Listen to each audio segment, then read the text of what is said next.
Estamos en contacto con Gustavo Acosta. Gustavo Acosta, muy buenos días, ¿cómo te va? ¿Qué tal, Mario? ¿Cómo estás, mi viejo? Bien, bien. Bueno, vamos a decir en primer lugar que yo te presenté como secretario general del Partido Socialista Obrero Español aquí en Buenos Aires. ¿Es correcto eso? Sí, y te lo amplío, en la Argentina. Ah, en la Argentina. Ah, muy bien. En la Argentina. Bueno. Por supuesto, soy miembro de la agrupación Buenos Aires, que es la más grande del PSOE en el exterior, pero el cargo que detento es secretario general del PSOE en la Argentina. Bien, y además sos afiliado al Partido Socialista. Partido Socialista de Argentina desde hace 42 años. Bien, bien. Bueno, entonces realmente estamos hablando con quien queríamos hablar, con un Gustavo Acosta que es militante del PSOE y del PS y que tiene una trayectoria en el ámbito gremial. ¿Por qué no nos contás un poquito de tu trayectoria en el ámbito gremial? A ver, Mario, yo siempre digo que la tarea sindical fue la que yo desempeñé con mayor ahínco y con el mayor de los orgullos. No está muy bien valorada ni muy bien vista la militancia sindical y la tarea gremial en la Argentina, pero es una tarea de las más nobles que puede tener el alto honor de desempeñar un ciudadano, y yo tuve ese alto honor.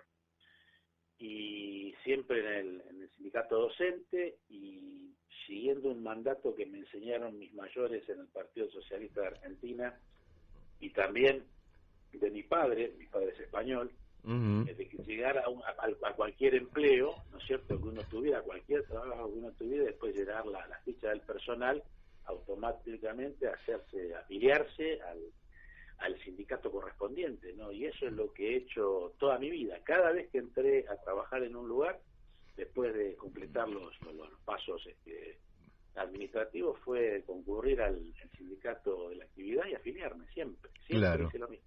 Ahora, en el socialismo siempre se le dio a los sindicatos un papel trascendente para el cambio social. Digamos que estoy hablando de otras épocas, pero es indudable que el sindicato es un formato de organización de trabajadores activos que conlleva un poder en sí mismo, por organización, por conocimientos, por la productividad que esto representa.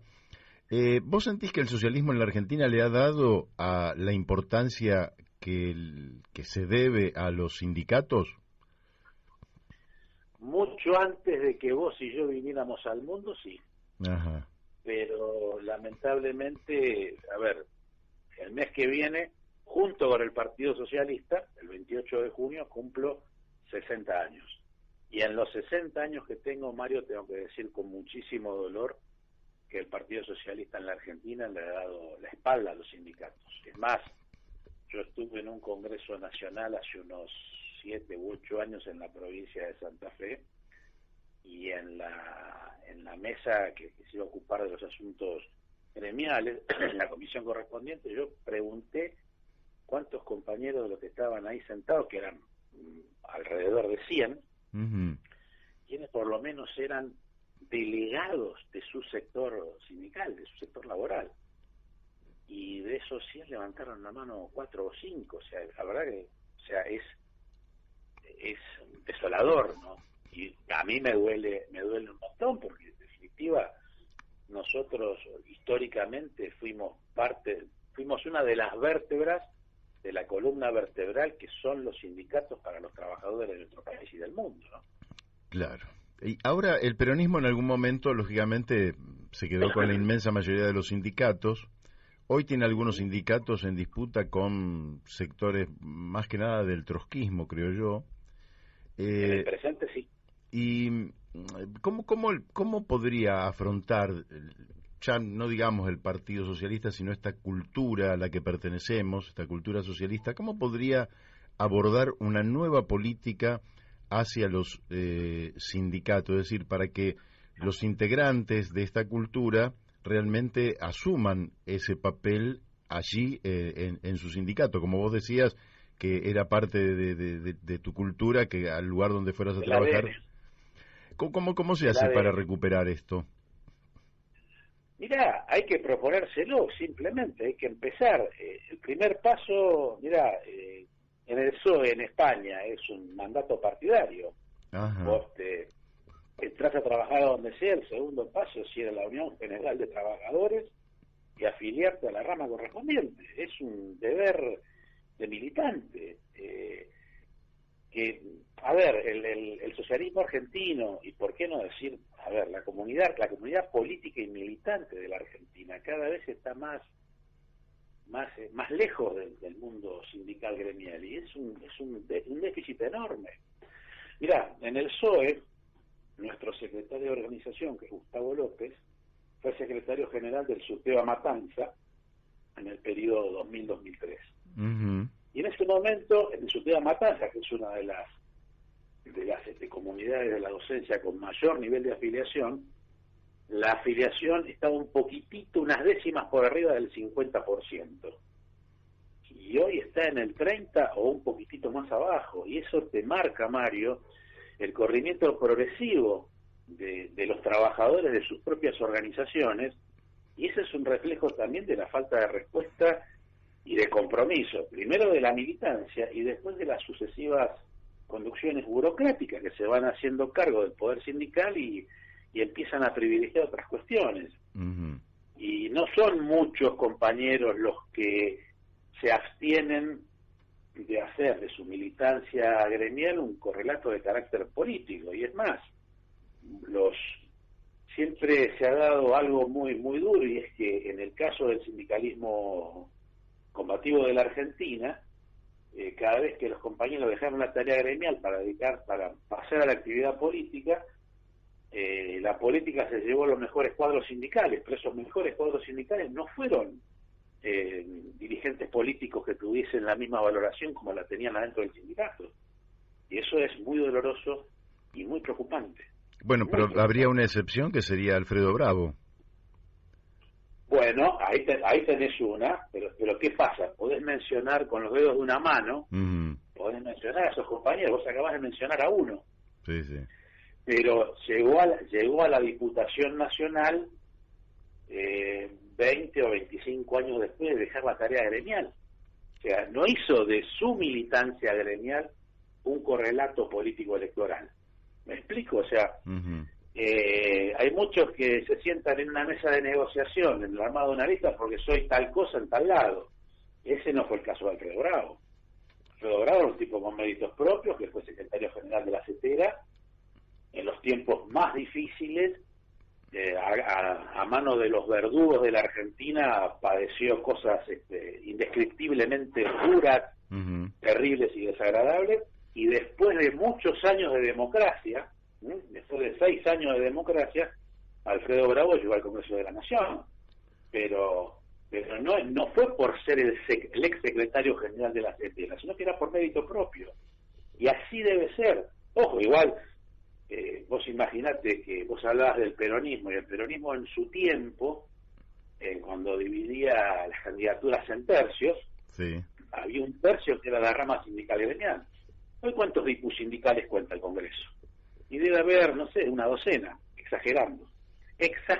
Yo creo que no llega, sí, no, que está lejos y de ese no número. todo, estamos hablando de 257 diputados nacionales, Uh-huh. y no deben ser una docena. Y mi pregunta millonaria, ¿esos dipus sindicales representan verdaderamente a las organizaciones de base, de origen? Y la respuesta es que, punto suspensivo. Sí, Yo me acuerdo, por ejemplo, el respuesta último... es que no. Yo me acuerdo, te puedo nombrar un diputado nacional y un senador de la Nación que los vi pararse de mano frente a las embestidas, y uno fue Lorenzo Pepe, Uh-huh. que era diputado nacional del gremio ferroviario, y también otro, que inclusive hoy la actual ley de asociaciones sindicales, la 23.551, es de su autoría, que es Oraldo Britos, que era senador de la Nación por la provincia de San Luis. Así es. Pero después no, a ver, en el grupo de los 8, por ejemplo, estaba Germán Abdala, que es un tipo que Uh-huh. hizo valer su origen en la Asociación de Trabajadores del Estado. pero seguimos en torno a excepciones, ¿no? Son excepciones, son excepciones. Sí, sí. Ahora esta pérdida de gravitación del sector trabajo en la Argentina, creo que podríamos decir que en el mundo en alguna medida, ¿no? También ha implicado una pérdida de derechos para el conjunto de la población y en particular para los propios trabajadores, que se han flexibilizado todas las condiciones de existencia y por más que hoy estén hablando de una reforma laboral, al margen de la reforma laboral se han flexibilizado las condiciones laborales fruto de la escasa demanda de trabajo que hay y las condiciones que son realmente deplorables. ¿Cómo ves vos este vínculo que en algún momento también trató de resolver la Central de Trabajadores Argentinos entre los trabajadores en blanco y sindicalizados y la masa de trabajadores, muchos de los cuales están en empleos precarios o directamente en negro, sin prácticamente ningún tipo de cobertura? Mirá, sin duda la Central de los Trabajadores Argentinos, que originalmente era el Congreso de los Trabajadores Argentinos, significó un salto adelante muy importante porque incluyó a muchos compañeros y sobre todo a compañeras que estaban absolutamente invisibilizados, ¿viste? O sea, una cosa que directamente no existía. Y en eso, en particular, hubo un secretario general de la CTA, que fue Víctor de Genaro, que hizo una tarea enorme y que quedó a mitad de camino, no por la falta de voluntad de las organizaciones y mucho menos de compañeros de Genaro, que yo aprecio muchísimo, sino porque progresivamente fueron perdiendo valor esas iniciativas, y tiene que ver con el día a día. O sea, vos acabás de mencionar, el trabajo flexibilizado pone al trabajador en mucha, pero muy, muy terrible inferioridad de condiciones con respecto a su patronal. Y en el caso de las patronales, vos hablaste del mundo, esto pasa en el mundo, pero en la Argentina se hace más visible, sobre todo porque vos no tenés en la Argentina un solo empresario de la ciudad ni del campo que te diga que le va bien.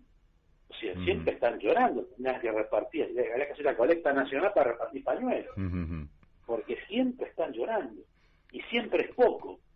Vos recordarás también como yo cuando en los 90, el innombrable de Menem, acompañado por el otro impresentable del ministro de Economía Cavallo, ¿no es cierto?, les suprimieron de la noche a la mañana los aportes patronales, y siguen diciendo todavía que pierden plata y que no se puede con la legislación laboral, y hay corrientes políticas de la Argentina que hacen de eso una bandera. Entonces parece que los verdaderos enemigos del país fuéramos los trabajadores y nuestros derechos o nuestras conquistas. Y acá ni una palabra, pero ni una palabra se dice de la evasión fiscal, ni una palabra se dice de aquellos que han tenido mayoría en el Senado, mayoría en la Cámara de Diputados y 18 de 24 gobiernos provinciales y no modificaron la matriz impositiva de la Argentina. Entonces, muchas veces lo primero y lo más importante es hacernos cargo como sector, como clase y como militantes políticos de los errores que hemos cometido y de cómo nos han ido avasallando de manera sostenida sin que se diga la verdad, porque nosotros tenemos todo, un aparato comunicacional al servicio de mostrarle al país que sus empresarios son unas víctimas de sus trabajadores. Es una cosa muy graciosa, sí. Pero además es increíble, porque yo desafío a quien quiera, si alguna vez le escuché decir a este señor, por ejemplo, Funes de Rioja, dice, no, a nosotros nos va bien. Entonces, nunca se lo escuché decir. Jamás escuché decir a un empresario argentino, nacional o multinacional, a ningún representante o de los bancos o del campo, decir, a nosotros nos va bien. Y desafío a quien quiera que me lo diga, porque yo no conozco a ninguno, tengo casi 60 años, Mario. Claro. Siempre están llorando, siempre están por fundirse, siempre son las víctimas. Y acá la víctima es el que menos tiene, no el que más tiene. Sí, claro. Y siempre ha sido igual. Ahora, tenemos una sociedad que masivamente sale a defender lo indefendible, ya lo que te digo, es un ejemplo que me viene ahora a la cabeza. Si uno tiene una casa hipotecada, deja de pagar su hipoteca, la casa se la rematan y la propiedad pasa a ser del banco, otra cosa. No hay nada para discutir. Sin embargo, había una empresa que por las deudas que tenía era del conjunto de los argentinos y era Vicentín, sí. Y yo vivo en un pueblo que depende de la economía agraria, que es Capitán Sarmiento, y acá hubo centenares de autos tocando bocinita con la bandera argentina, defendiendo a Vicentín, que es una empresa de delincuentes. Así es, pero quizás se planteó mal el tema de Vicentín. Yo creo que el presidente lo planteó mal, porque si el presidente... Bueno, estoy hablando con un ex candidato a presidente en más de una oportunidad. Así que perfectamente puedes hablar del tema. Sí, yo creo que se planteó mal, sí, pero claro. la cuestión conceptual y es esta. La Constitución de la República, de la que tanto hablan y tanto se golpean el pecho, tiene 129 artículos. Y acá el único que conocen es el 17, y en un solo renglón. Y en un solo renglón. Entonces, parece que esto amerita... Y ya que traes el tema de la Constitución, sí. el artículo 14 bis, plantea justamente la participación de los trabajadores, que es parte... ¿Por qué los trabajadores en la Argentina nunca han reivindicado este derecho constitucional cuando realmente podría ser una conquista extraordinaria y que no iría en detrimento del buen funcionamiento de las empresas? Muy por el contrario, serviría para que las empresas enriquezcan su gestión, su dirección. Bueno, exactamente dice eso, con participación en la dirección de la empresa. Mira, no hace muchos años, quien en su momento fue presidente del bloque del entonces Frente para la Victoria, Héctor Recalde, que fue asesor legal de la CGT muchos años, sí. Lo planteó de manera directa, pero casi lo degüellan, así nomás. O sea, acá esto hay que ser muy claro. El problema del mundo capitalista, lo que se vende en el mundo, y ojo, no es que nosotros estamos en un capitalismo distinto al del siglo XVIII o al del siglo XIX o al de principios del XX, pero no menos voraz. Claro. Distinto, pero no menos voraz. Entonces, algunas cosas han ido soltando, pero yo invito a cualquier trabajador argentino a entrar en la hemeroteca del Congreso y vea los titulares de los diarios en el año 45, cuando por decreto salió el aguinaldo. Al día siguiente se fundía el país. Y hace casi 80 años el país no se ha fundido. Es decir, cada vez que se habla de una reivindicación para los trabajadores, mañana viene el apocalipsis. Sí. Y esto no es así.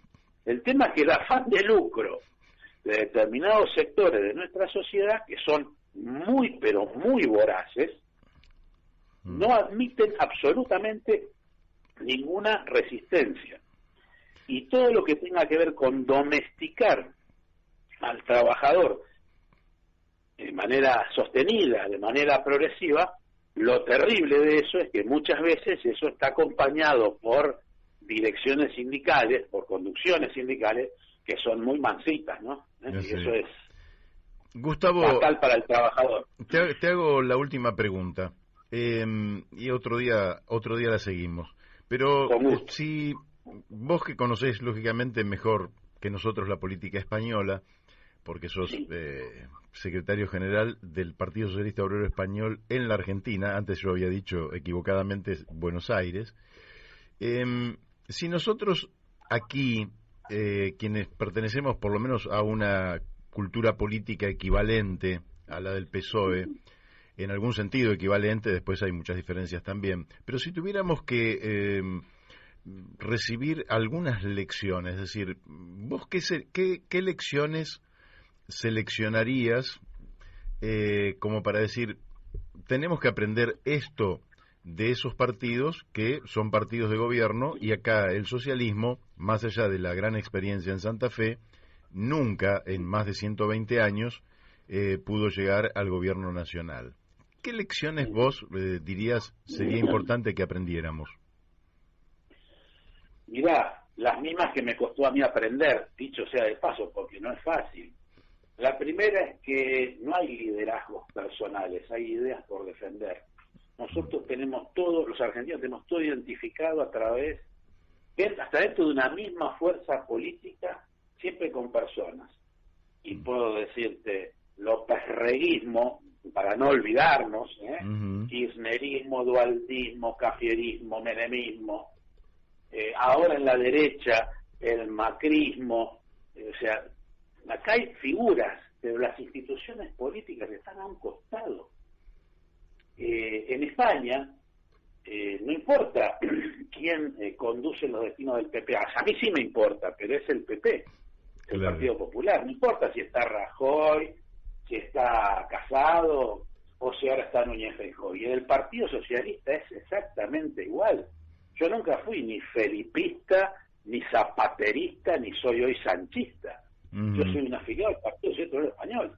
Y la fuerza política que me representa es esa, sus valores, su historia, la corriente sindical que lo acompaña, y los valores y la trascendencia de su función y su gestión en favor de los trabajadores y en este caso de los emigrantes, porque toda la legislación que tiene que ver con los que estamos fuera de España, porque yo soy argentino, pero por derecho propio nací español, ¿no es cierto?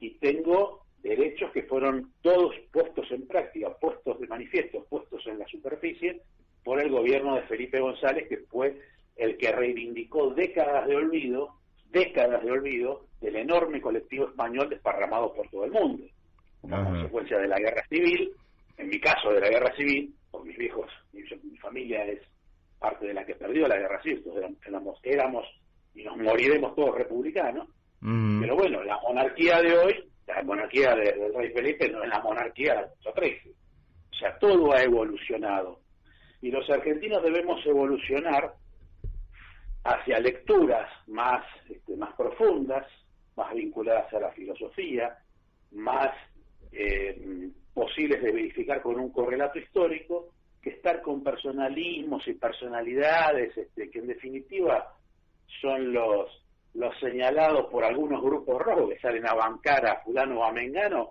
y de golpe se transforman en figuras y son la nada misma.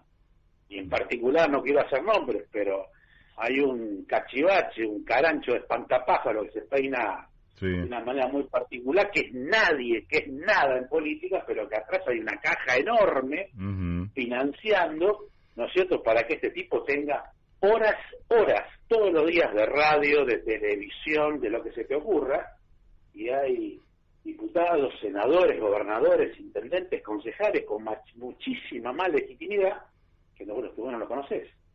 Entonces, este es el punto. El dispositivo comunicacional también tiene que ser regulado, de hecho lo estaba, y el gobierno anterior lo pasó a destrozo, la ley de medios. ¿Por qué? Porque casualmente perjudicaba los intereses del poder dominante de la Argentina, que es el que forma la opinión, que es el que hace más difícil o más fácil un gobierno.